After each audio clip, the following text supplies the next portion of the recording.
Good evening, everyone. So this is the second Ask Abhijit that I'm hosting because, our beloved host Sri is continuing his negotiations. It now turns out that Elon Musk wants him to become president of Twitter, not vice president of Twitter. So he's continuing his negotiations there. And I will be hosting you. So let's start, shall we?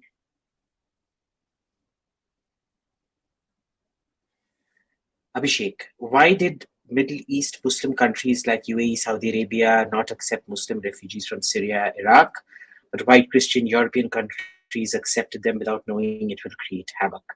Look, white countries had this very naive opinion of refugees coming in. Very frequently, what they do is they let their beliefs go ahead of their interests. And in this particular case, there was also an interest because you look at most European countries, they have declining populations. Their population pyramid is inverse. So they thought that getting all these people in, you can fix your population problem. They never estimated that the level of criminality would shoot up the way it did. Because you remember the first wave that came in, the Turks who came in the 50s and 60s, they actually became model citizens in Germany. The Vietnamese who came into France, they became model citizens. Vietnamese are one of the highest income groups in France. It's a second generation Turks, the Turks born in Germany to first generation Turkish immigrants that have become the problem out there. So there's a lot of things like this which, led them to believe that this would be good. Clearly, they didn't. Well, I know a lot of people want them. It won't be good, but they overlooked it. Again, what you're seeing with Ukraine, they're not thinking with their heads, they're thinking with their hearts. Good for them. Why did places like Saudi Arabia and UAE not accept them? Well, because they knew these guys were going to be a problem. Okay, they already have a very skilled workforce out there. Even the low-skilled laborers who go there earn a decent bit. But those Syrians, and remember, Syria is a fairly decent, well, it was a decent per capita income country. Iraq had a fairly high human development index till 1990 when the sanctions were imposed. So they wouldn't have accepted all the daily wage laborer jobs. And they never knew they weren't going to kick out all their Indian, doctors, engineers, and things like that.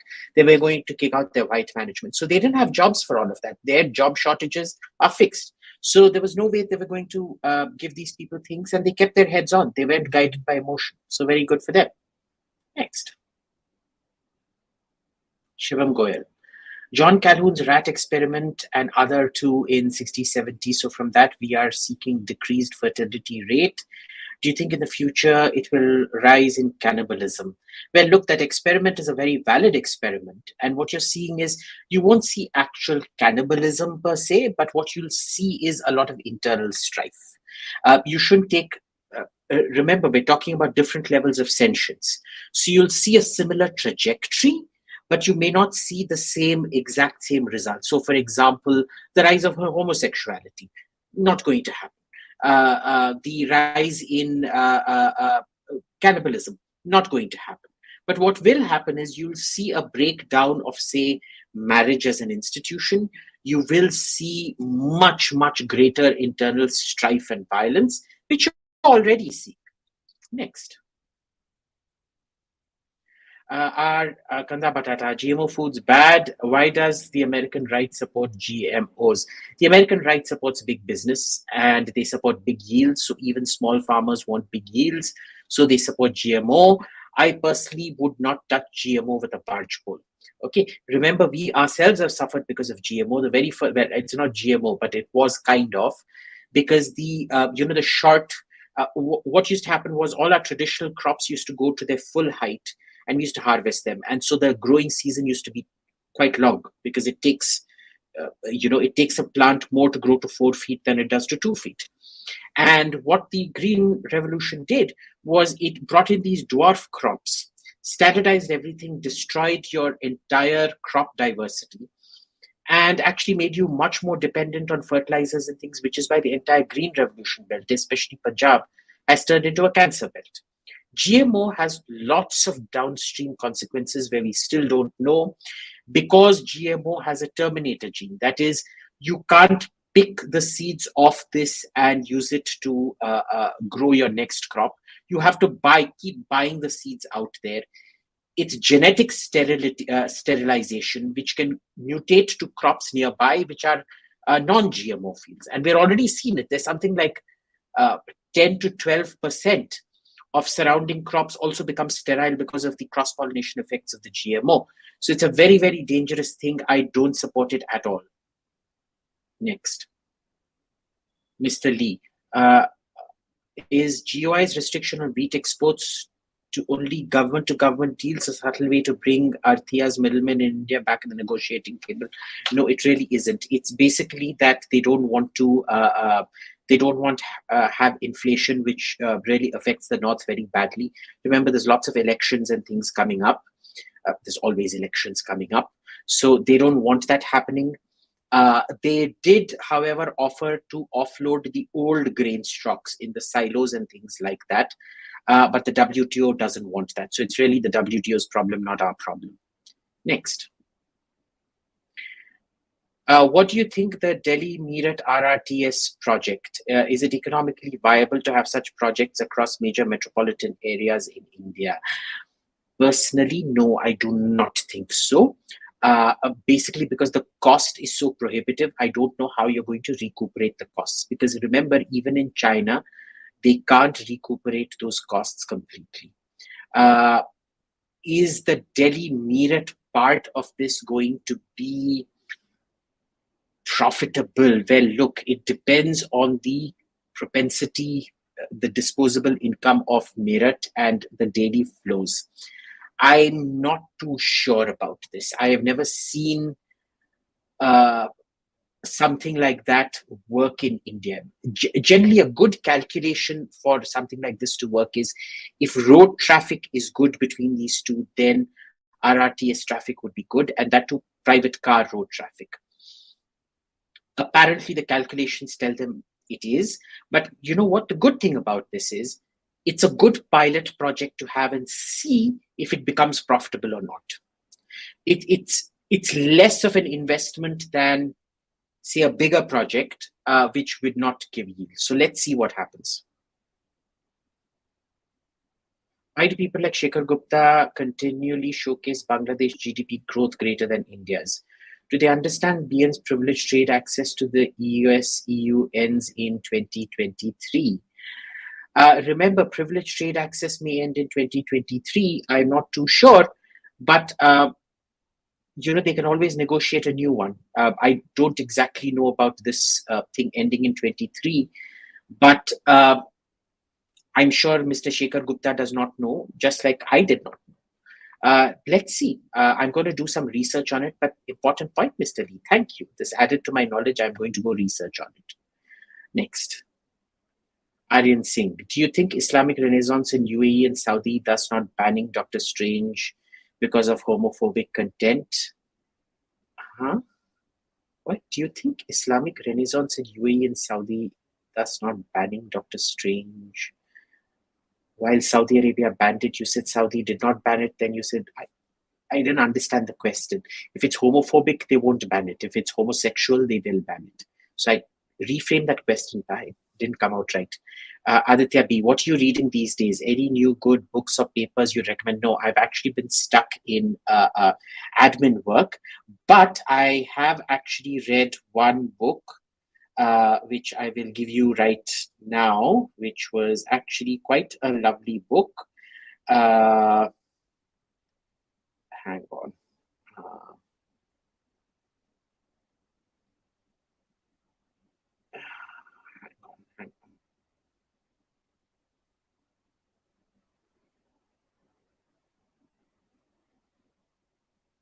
Okay, it's called The Life Way of Hunter-Gatherers by Robert Kelly. I'd highly recommend you read it. Highly, highly, highly recommend it. Please read it. I'll repeat, it's The Life Way of Hunter-Gatherers by Robert Kelly. Yeah, next.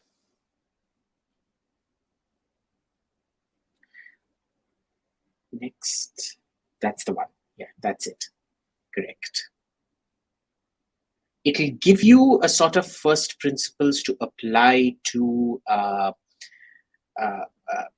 your general to anthropology and the way you see social development and things like that.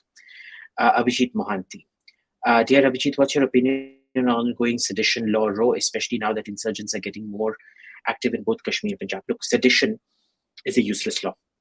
Okay, you can use a whole load of other laws in its place. I think sedition lost its edge because it got overused too much. You look at the Ranas, they got charged with sedition, no? The ones in Maharashtra and things like that. So it doesn't make sense. When you have sedition, look, the problem in this country isn't the laws. Everybody is getting fooled by this thing, ki sedition law chala jayega. They will find other laws to misuse against you. Technically, what a sedition law should be is that if you call Modi or Sharad Pawar names, it should not apply to you. But you call for the breakup of the country, it should apply to you. Problem is with the judiciary. The judiciary wants you to think it's the law that's bad, as opposed to they who are bad. Okay, so it doesn't matter. If Sharjeel Imam gets out because of this honeymoon period, they'll find some other law to lock him up under. You don't worry about that. Okay? So it's being used as a deflection mechanism, which is what we do in this country. Next. Simple Life. L.P. Mathur in his book, War Strategy of Maharana Pratap, its evolution and implementation, said falling back was always part of the plan. Is it true? I haven't read the book. I need to read it. But in any kind of guerrilla warfare, which Maharana Pratap did, falling back is in fact part of the strategy.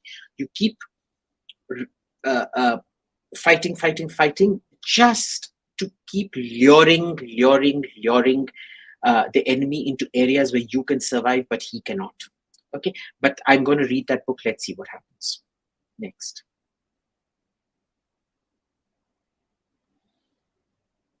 Chaitanya ji, what's your opinion of Dr. Swami? He recently praised Mamta and TMC. He also called Modi Hijra for not criticizing Russia.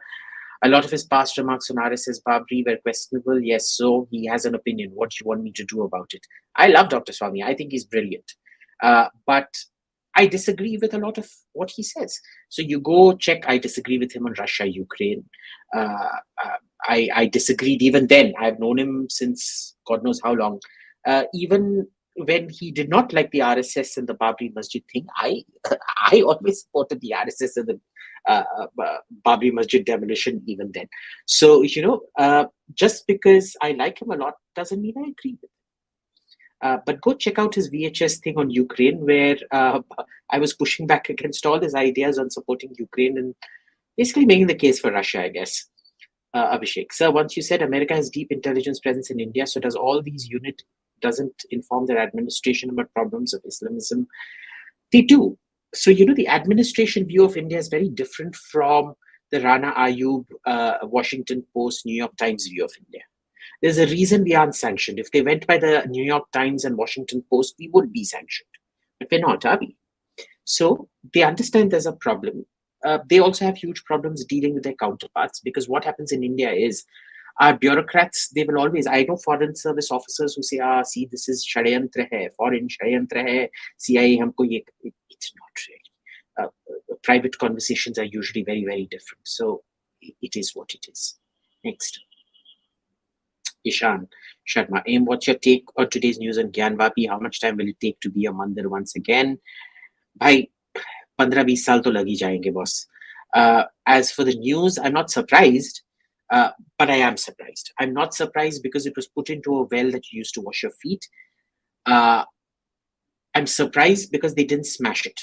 Because the last I checked, apparently the Shivlinga got smashed out there and was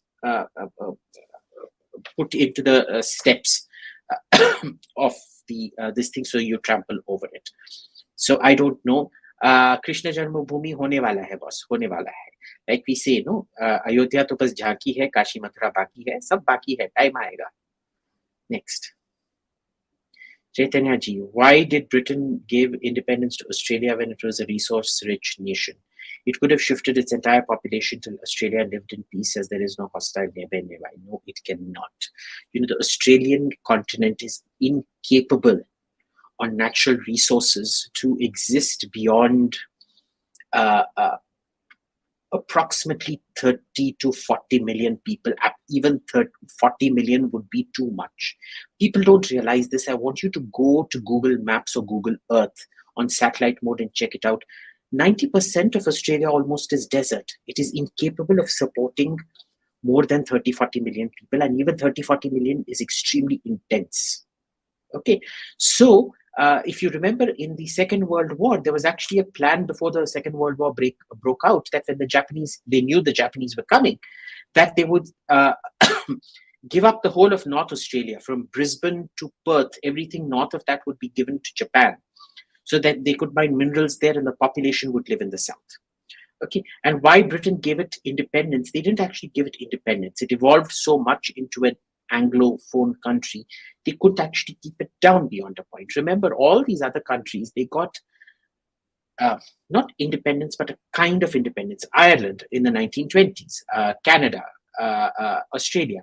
They got the ability to make their own decisions way before India did, because they were white. They'd reached a stage of development where they could negotiate and talk in their own language. They were their own people, as in white Gora people. So you can't really crush them the way you can brown people, etc., etc., etc. So no, it could not. It absolutely could not have moved its population out there. Next. In your predictions on the upcoming BMC elections, no idea, boss. And its impact on Maharashtra politics after the recent rallies of Uddhav and Devendra Fadnavis. I have no idea. I do not track or trace BMC elections and things like that, so I'm sorry. Next. PS. Abhijit, how come Indian civilization failed to create a single unified language, but Arabs, Europeans have a single... Really? Who told you they have a single language? Arabs don't have a single language. Europeans don't have a single language. Who told you they had a single language? At one point of time, they all used to speak. They didn't speak. They used to write in Latin. But remember, in those days, literacy was like 2-3% in the Middle Ages. Okay, so they did not speak a common language ever. At no point of time did they speak a common language. Arabs, you think they all speak the same. But understand, even in the Gulf, Yemeni is very different from the rest of, well, it's not very different, it's quite different from the rest of Khaliji, which is very different from Lebanese, which is very different from other Levantine Arabic. And Mazri is a completely different ballgame. Mazri is Egyptian Misr. Mazri is a completely different ballgame. And Maghrebi is again a different ballgame. Even within Maghrebi, there is lots of Amazigh, that's say Berber and French influences, which again, even within the Maghreb is, you know, Tunisia, Libya, Algeria, Morocco, very different. So no, there is no unified Arabic boss. It's huge variations in Arabic, but in a way, modern Yemeni, surprise, because Yemen doesn't really even exist as a state. The Yemeni idiom is kind of generally understood by everybody. But if you actually go into the streets, you'll find it a lot tougher to understand the differences out there. Should Indian English be a linked language? Look, don't look at English as a language. Look at it as a skill. Okay, look at it as a skill. I've always held English is like mathematics. Think of it as a skill. Why can't we buy high-speed trains from China instead of Japan and modernize our train infrastructure? Boss, Chinese train infrastructure is in huge crisis. It's the next thing that's going to go bust. They're going on building. There's no revenue coming through. What kind of people do you see taking trains? High-speed trains are expensive, huh? Even in China, you'll find a lot of people choose not to take high-speed trains because they can't afford the ticket prices, right? Again, you need to look at what the propensity to consume is. This is like saying, why do Indians mostly buy Wagon R and Alto? Why can't they buy Innova? Innova is 35 lakhs on road. Wagon R is what, like 4 or 5 lakhs on road? How is somebody who can only afford a Wagon R going to buy an Innova? So high-speed trains, I'm not sure about the case out here. I think China is a very good example that in large countries, high-speed trains are fraught with danger. They work in middle-sized countries like Japan, France, Italy, Germany. Big countries, there is no model. In fact, China is the only model, and that is a complete disaster route. Okay? Routes. There were some routes that worked. So Beijing to Shanghai, for example, worked. Next. How do we properly write history? Do we still rely on empirical proof as the West does not? As the West does, or do we use an ancient system of history? Look, we write bogus history. Most of the history we write is crap because we don't do. Do you know what the ASI's funding is? Do you know the kind of facilities we have in archaeology? Do you know how backward our archaeological training and teaching in this country is?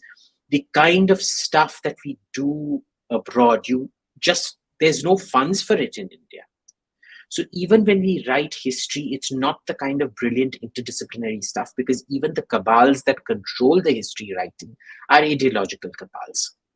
Okay, so even the attempt to move into science and things like that, using numismatics, using radiocarbon dating, using gene mapping. Gene mapping, surprisingly, no government in India has actually given permission to use it.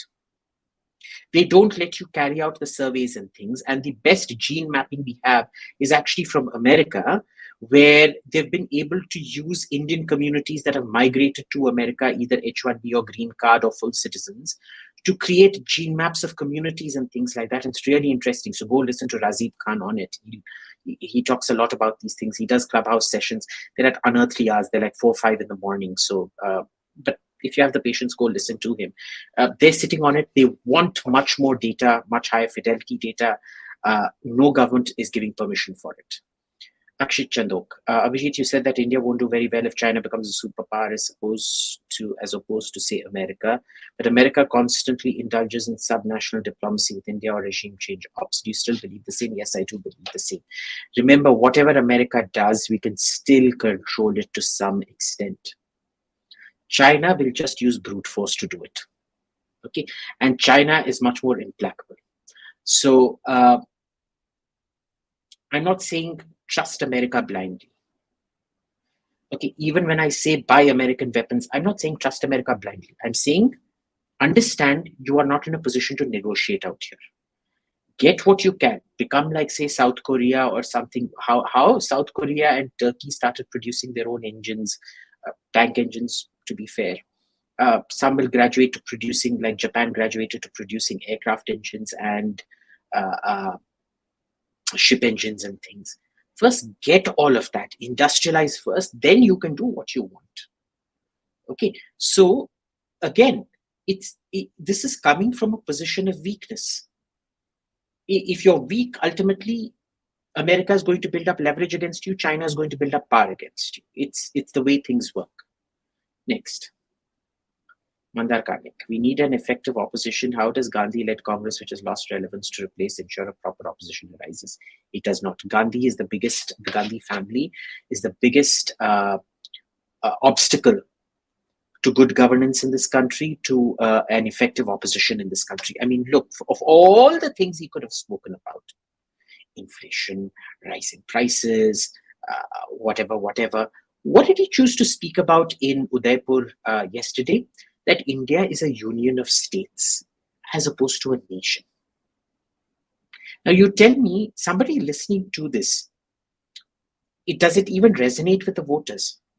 If anything, voters are going to be, ये क्या बकवास किए जा रहे हैं, हम लोग रास्ते पे मर रहे हैं और तुम ये सब बकबक किए जा रहे हो. So he is an obstacle till the Congress decides to expel the Gandhi family, which is never going to happen. You can't have an effective opposition here. Next. Chaitanya ji, why doesn't India focus more on train transport instead of truck transport? Good idea. The problem has been how politicized trains are. The real money is in freight, but Indian Railways never develops freight because that is not where the votes lie. The votes lie in passenger transport. So they won't do what's good for business. They'll only do what's good for elections. Train transport is cheaper, well, it does, but anyway, electricity, if you have green energy, you can do other things. But again, why aren't we going for nuclear reactors? We do $16 billion in energy every year, enough to build 4 French pressurized heavy water reactors at about 2,000 megawatts each. We don't do that. So again, it's systemic incapacity. You prioritize votes over the economy in terms of passenger over freight. You prioritize elections again in terms of recuperating electricity dues in lieu of actually creating an energy sector, a proper energy sector, which yields returns where more people can invest in. That's the nature of things. Next.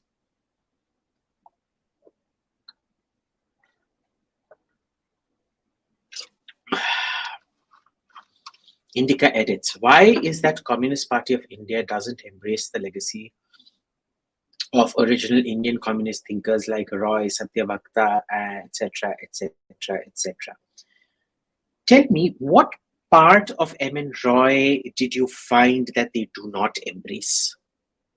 Because remember, all of them were internationalists.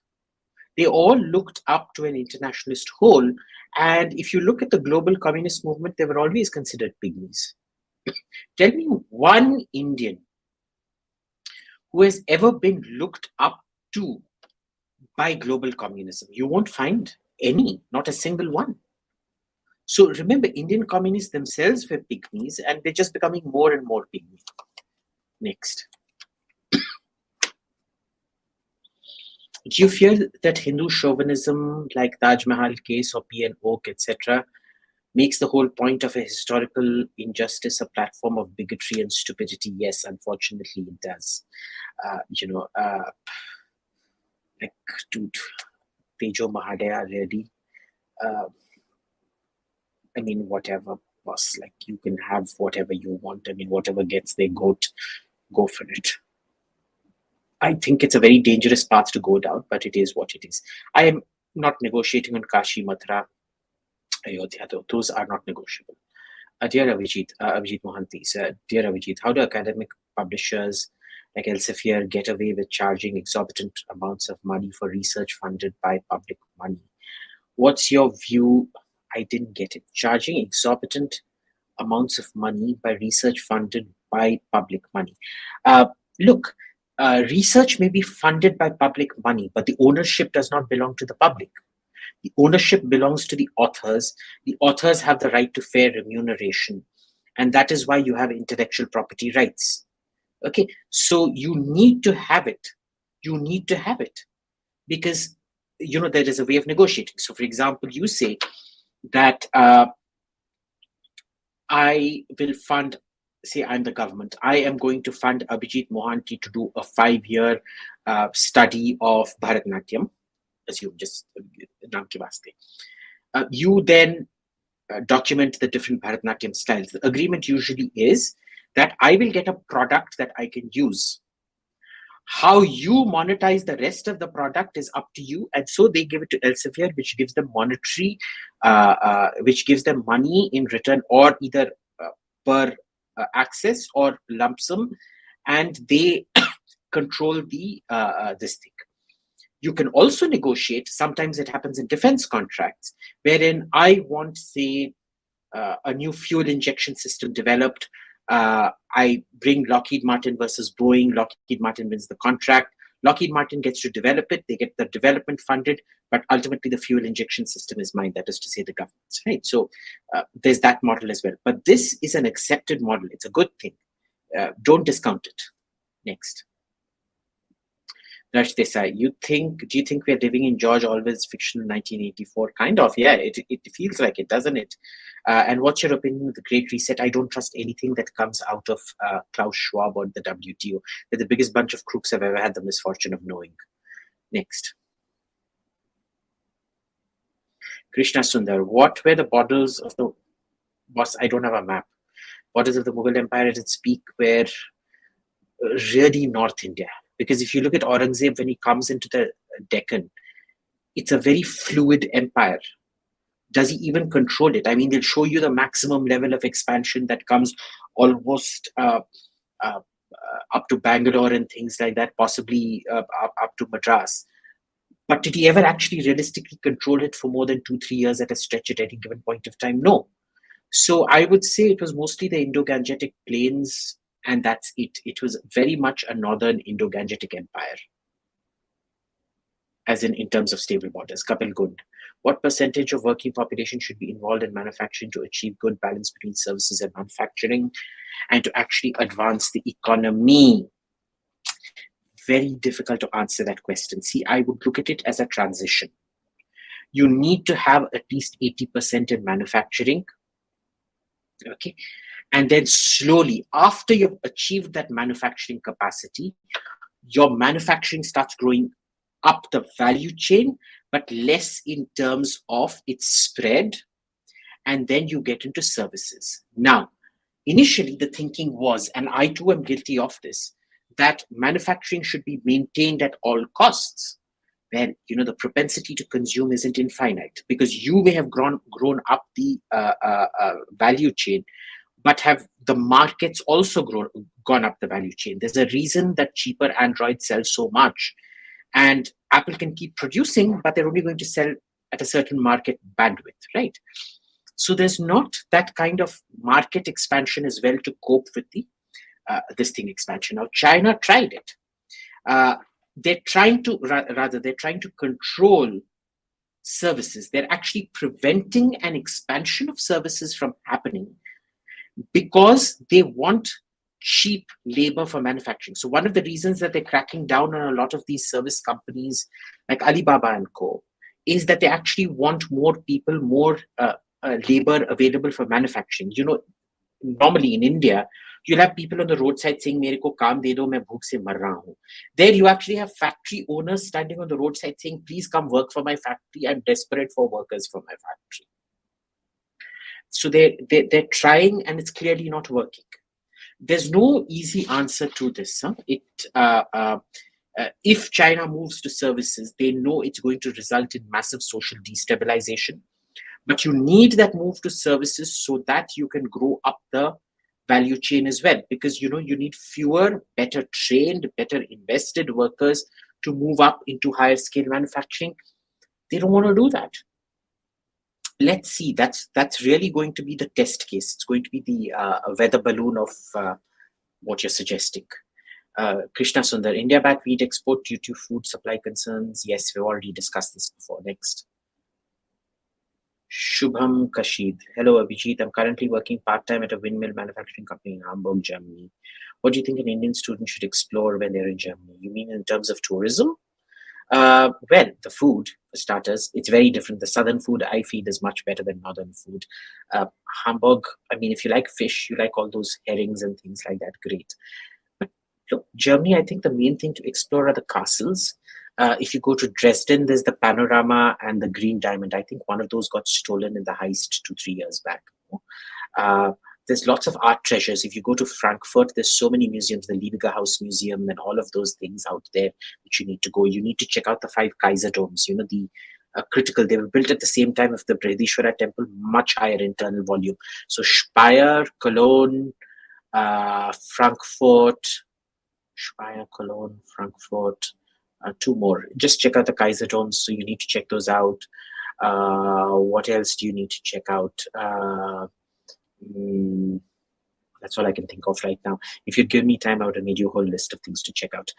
But food, churches, the forts, all the Rhineland forts down the Rhine, all the castles and things like that. You take your own sweet time. So Heidelberg and things like that are stunning castles. Schloss Hohenzollern, in addition, of course, to what's it called? Disney Castle, Neuschwanstein. There's also, there's the other of Ludwig's Castle, Herrenchiemsee. I think I prefer Herrenchiemsee to Neuschwanstein. So go check that out as well. So those are the main things you should really be exploring while you're in Germany. Also try the regional cuisines because they're very, very different. So try that. Kapil Gund, I'm applying for an MA in International Studies at Symbiosis in Pune. Fantastic choice. Symbiosis is a very, very good thing. They are very good teachers. It is quite lefty, but look, I mean, take what they have to learn, don't take what they have to say. How to get internships? Well, get your professors to do all the hard work. Get your professors to recommend you for all these things. So pretend to be lefty. Say Modi Murdabad, Pakistan Zindabad, Bharat Tere Tugde Honge, Inshallah, Inshallah. Say all of that. Get into their good books. Get yourself a good internship. Then get yourself a good job. Then get financially stable. Then screw them over. Next. Dr. Sharma. Status of semiconductor production. Okay, you're asking the wrong person. I don't know about semiconductor production at all. This is 𝙒𝙖𝙧𝙤𝙪's thing. So, Dr. Sharma, you'll have to ask this question again when 𝙒𝙧𝙧𝙤𝙪 comes. Second, about APC imports from China. Sorry, again, I don't know about this. So, next. Hardik Thanki. Mukesh Ambani and Gautam Adani, who do you think is the more visionary businessman?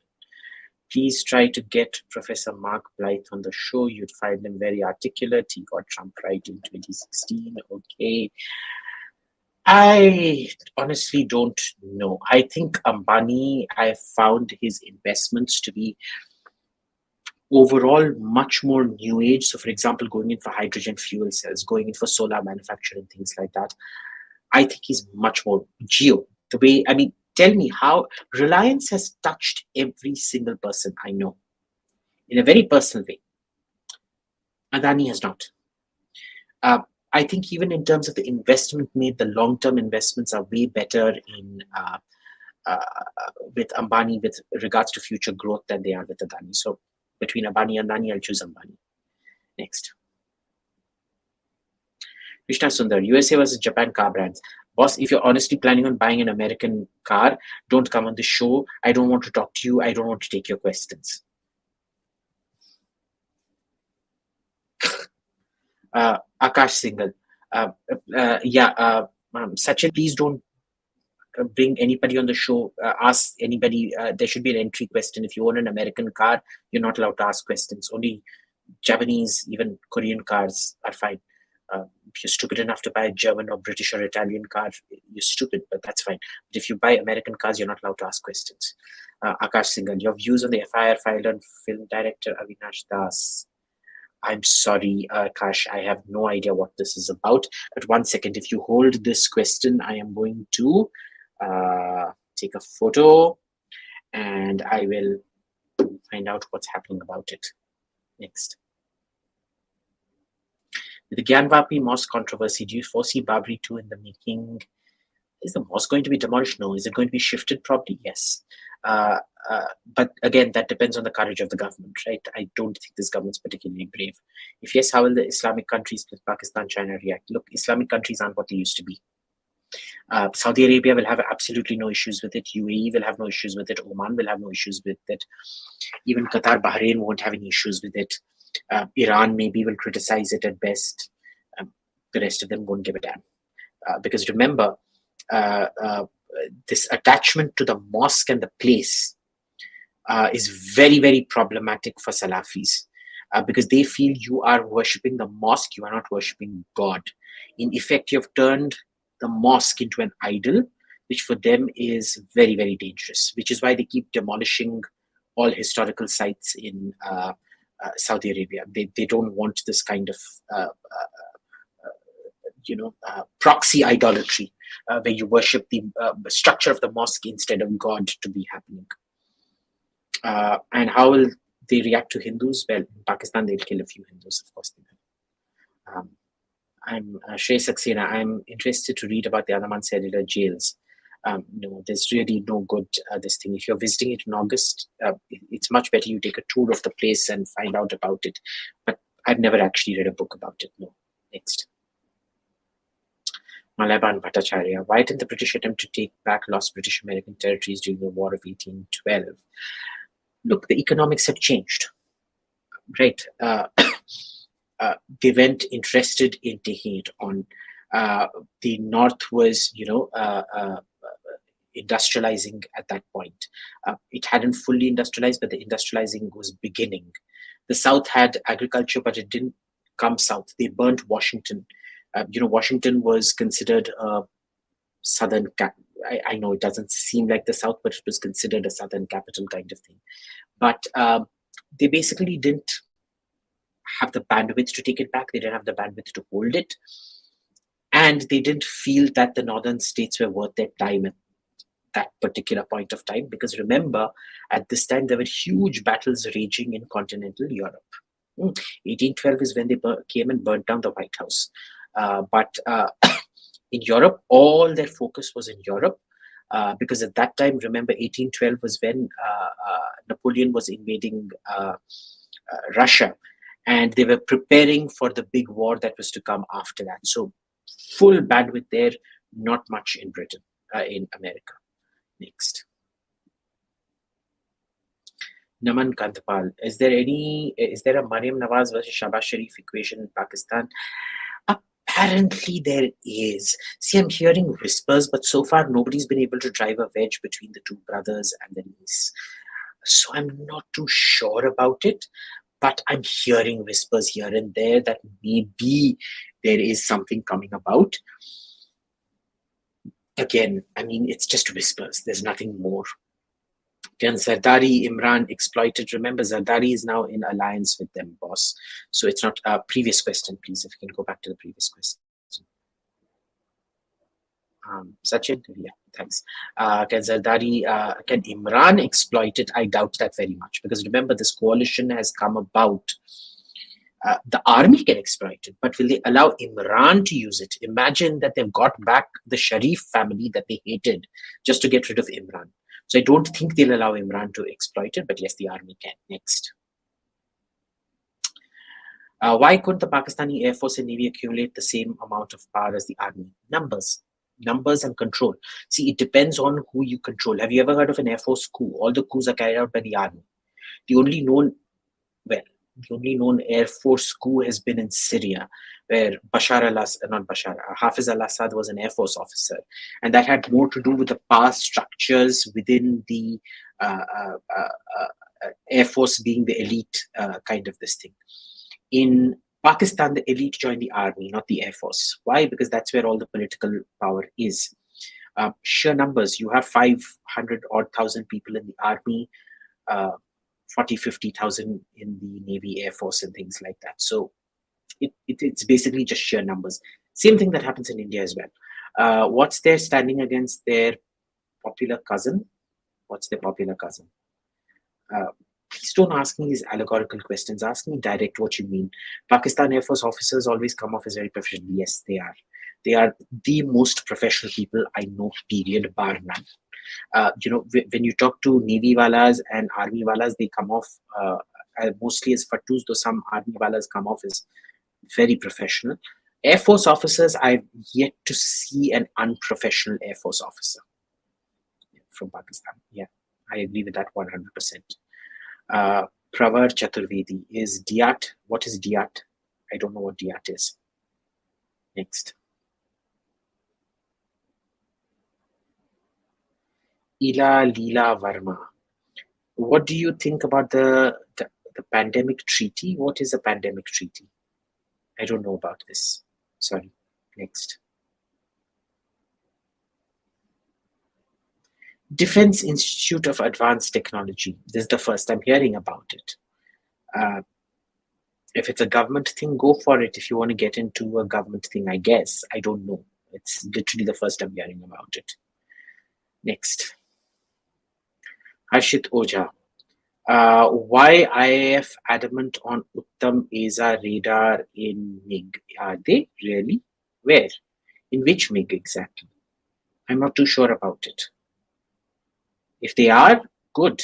I know there's a lot of problems with our own AESA, but if you are, great for you, good.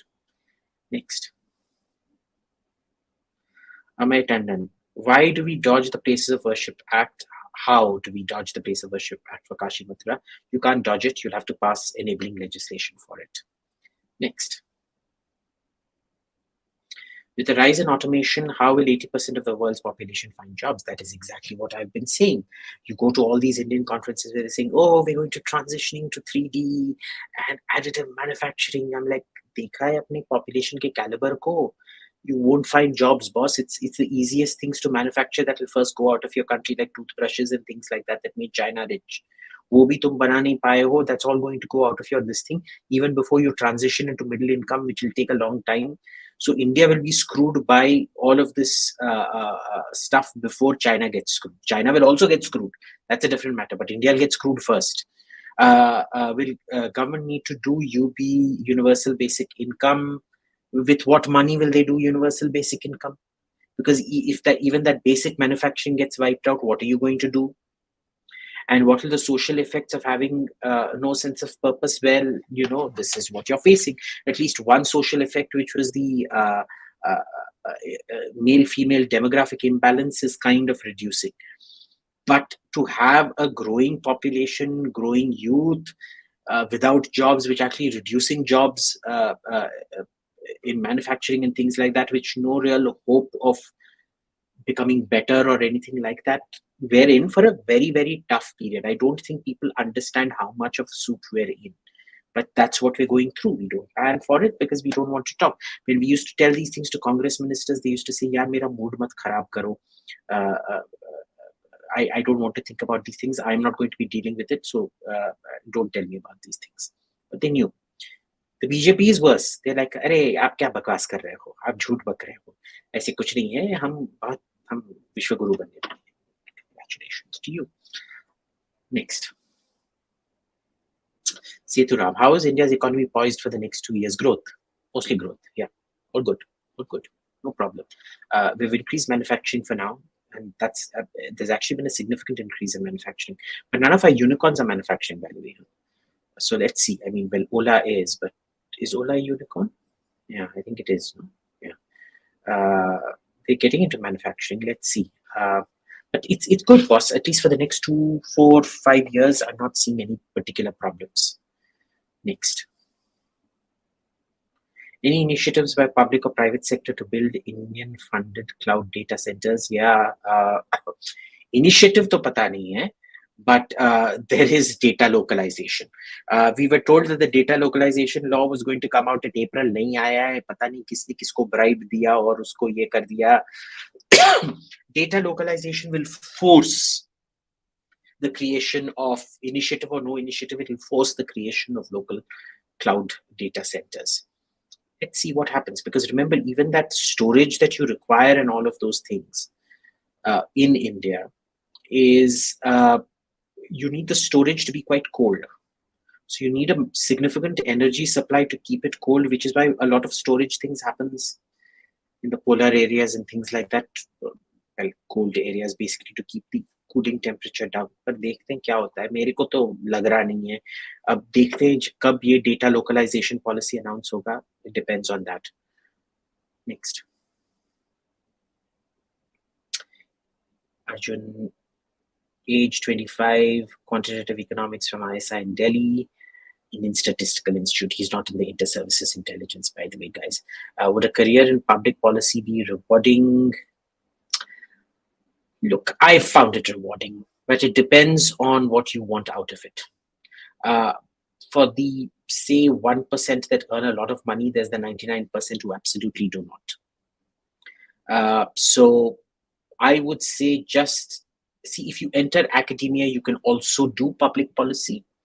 But if you do public policy, you can't really do academia without a bit of effort. So I'd say first go in for academia and then do public policy on the side. Give the UPSC alongside my job for a major impact on the nation. Look, the UPSC is just going to corrode you. My dad was a lefty. My mom is a righty. They divorced when I was 5. They hated each other's ideology. The only thing they agreed on is that Abhijit is not going to give the UPSC or join the IAS. That was the one thing they agreed on. Tere ko jana hai, karna hai, karo. But it is a life, if you're going to be an honest officer, it is a life of assured poverty. 𝙒𝙧𝙤𝙪 Reddy, if indices like the Press Freedom Index are a way of pushing an ideology, how do we counter the firms parroting these indices like it's a fact? You parrot it by, you defeat it by not taking it seriously. The problem is the government talks up ease of business index when they say Press Freedom Index is bad. You can't be selective, no? You can't celebrate indices that celebrate you and shit on indices that shit on you. Okay, and Nordic countries are always shown to be the ideal states in most rankings for a very, very simple reason. They are socialist. All four of them are extremely socialist. They fit. They are see, socialism works on a small scale, which is why you need to be a communist in your family, but a capitalist when it comes to public finances. Okay, you have to distribute everything even in your family. You can't say my eldest son is doing very well, so I'm going to leave 90% of my inheritance to him, and my other son is a piece of shit, so I'm only going to give him 10%. You can't do that, no? So you have to be a communist at home. It's the same way it works in, say, Sweden, Finland, Norway, or Denmark. It works okay in a medium country. And remember, each one of those countries has a very, very specific reason why they did not fail, which they will never talk about. So in the case of Norway, it was Nazi oil. In the case of Sweden, it was World War I and II. Before World War I and before World War II, they were on the edge of an extraordinarily dangerous economic precipice.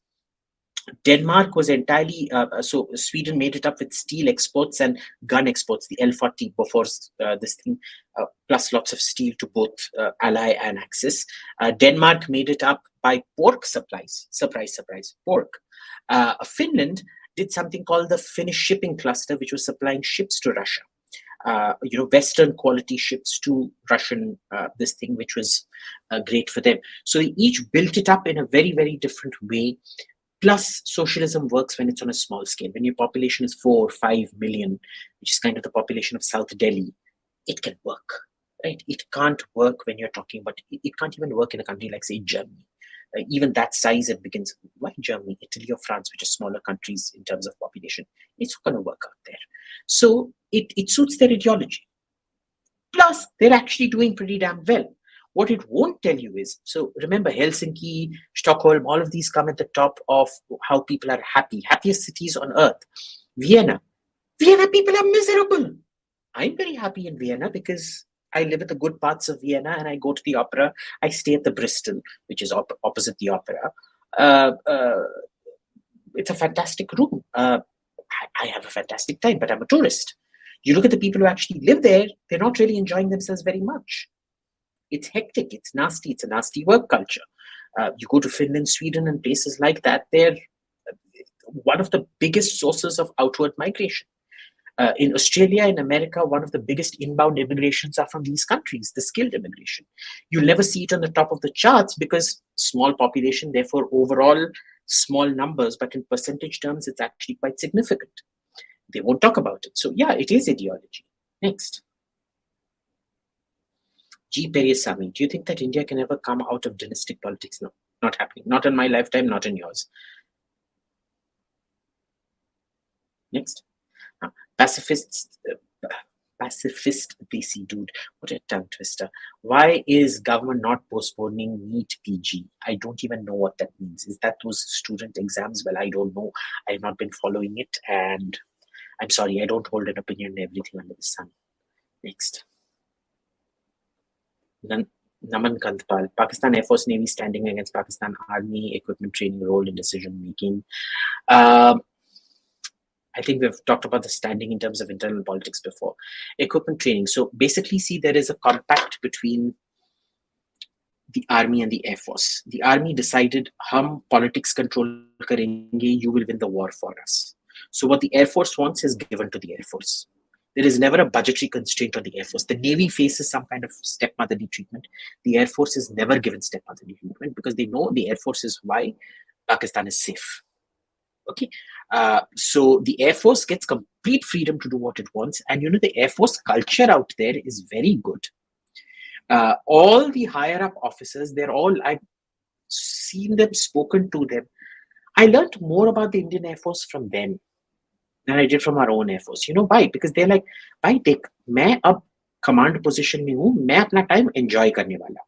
तुम जो सब मेरे बच्चे हो, जो नीचे काम करते हो, जो पायलट्स हो, तुम स्ट्रैटेजी डेवलप करो. तुम मेरे को बताओ कि मेरे को कौन सा प्लेन खरीदना है, उसमें पैसा मैं बनाऊंगा, पर तू डिसीजन लेगा, और उसके बाद जो फिक्सिंग करना है, जो पैसा लेना है, वो मैं लूंगा. शायद तेरे को भी थोड़ा सा दे दूं, but decision.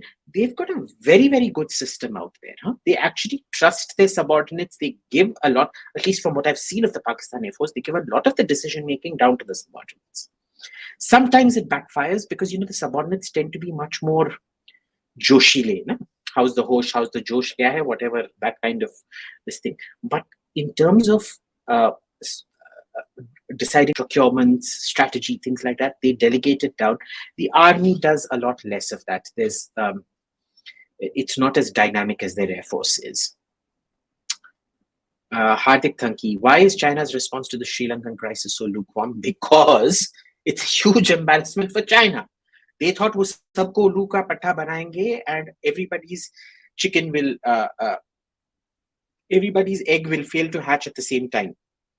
It didn't. So everybody's looking at Sri Lanka going, oh my God, is this what China has planned for us? And China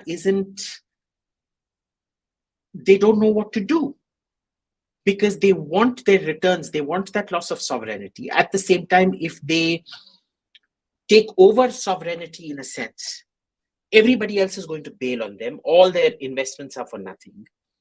However, if they bail out Sri Lanka also, it sets the bad precedent. You can just keep borrowing from China, not perform.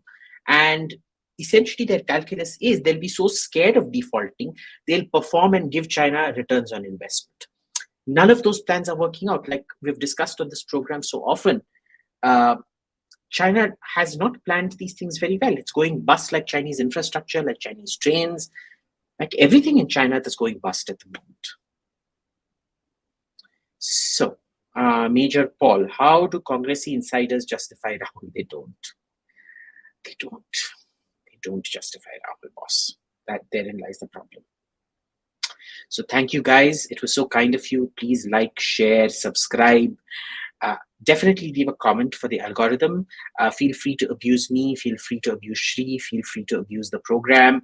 But do leave a comment. And thank you so much for joining. I'm sure Shri Iyer has promised me that when he comes back, when he is appointed Twitter president by Elon Musk, all of you who are under your own names will get Twitter verification. He promises this, and he promises that if he doesn't give you Twitter verification, he'll pay you 1 lakh rupees. So thank you very much. Good night and have a great day. Thank you. Bye.